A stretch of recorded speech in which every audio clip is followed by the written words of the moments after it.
क्या उत्तर प्रदेश की सियासत में वाकई कोई ऐसा अंडरकरंट चल रहा है जिसकी भनक बड़े बड़े राजनीतिक पंडितों को भी नहीं लग पा रही है?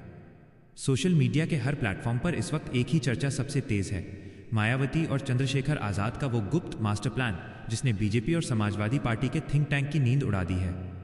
नगीना लोकसभा सीट पर बिना किसी बड़े सहारे के चंद्रशेखर की धमाकेदार जीत और उसके बाद मायावती की रणनीतिक चुप्पी को सिर्फ एक इत्तेफाक नहीं माना जा सकता।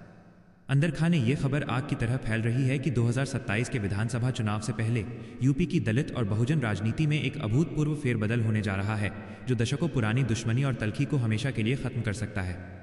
अगर ये वायरल दावा सच साबित होता है तो उत्तर प्रदेश का पूरा चुनावी गणित एक झटके में बदल जाएगा। इस कथित मास्टर प्लान की पहली कड़ी वोट बैंक के बिखराव को रोकना है। पिछले कुछ चुनावों के आंकड़े गवाह हैं कि बसपा का पारंपरिक वोट बैंक धीरे धीरे खिसक कर सपा कांग्रेस के पाले में या फिर बीजेपी की तरफ गया है।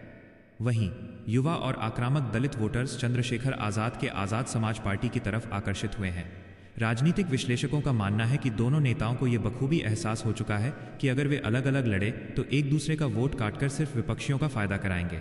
ऐसे में पर्दे के पीछे एक ऐसे फॉर्मूले पर काम होने की चर्चा है जहां मायावती का दशकों पुराना संगठनात्मक ढांचा, कैडर वोट और अनुभव, चंद्रशेखर आजाद के जमीनी जोश युवाओं में उनकी लोकप्रियता और सोशल मीडिया रीच के साथ हाथ मिला सकता है। यह गठजोड़ यूपी की राजनीति में बुआ और भतीजे की एक ऐसी नई और ताकतवर जोड़ी को जन्म दे सकता है जिसका मुकाबला करना किसी भी गठबंधन के लिए आसान नहीं होगा।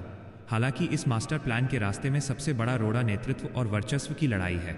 मायावती हमेशा से अपने दल में सर्वोच्च कमांडर रही हैं और किसी भी दूसरे मजबूत चेहरे को अपने बराबर खड़ा करने से बचती रही हैं।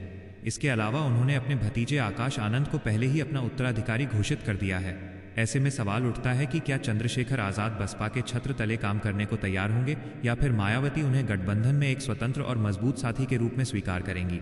सोशल मीडिया पर वायरल हो रही रिपोर्ट्स का दावा है कि इस बार समझौता किसी भावुकता में नहीं बल्कि बेहद व्यावहारिक शर्तों पर हो रहा है, जिसमें चंद्रशेखर को भविष्य के चेहरे के रूप में पेश किया जा सकता है जबकि मायावती मार्गदर्शक और राष्ट्रीय राजनीति की भूमिका में रहेंगी। इस पूरे सियासी ड्रामे की हर एक गुप्त डिटेल, सीटों के संभावित बंटवारे का फॉर्मूला और दोनों पार्टियों के अंदरूनी सूत्रों से मिली एक्सक्लूसिव जानकारी को हमने एक बेहद खास और इन डेप्थ रिपोर्ट में समेटा है। अगर आप उत्तर प्रदेश की इस सबसे बड़ी राजनीतिक हलचल के पीछे की असली इनसाइड स्टोरी, खुफिया मुलाकातों का ब्यौरा और विश्लेषकों का सटीक अनुमान सबसे पहले पाना चाहते हैं तो हमारी इस प्रीमियम श्रृंखला से अभी जुड़ें। नीचे दिए गए कोड और लिंक के जरिए हमारे विशेष राजनीतिक सब्सक्रिप्शन को तुरंत एक्टिवेट करें और जानिए कि क्या वाकई लखनऊ के सिंहासन को हिलाने के लिए कोई नया चक्रव्यूह रचा जा चुका है या ये सिर्फ एक सोशल मीडिया अफवाह है।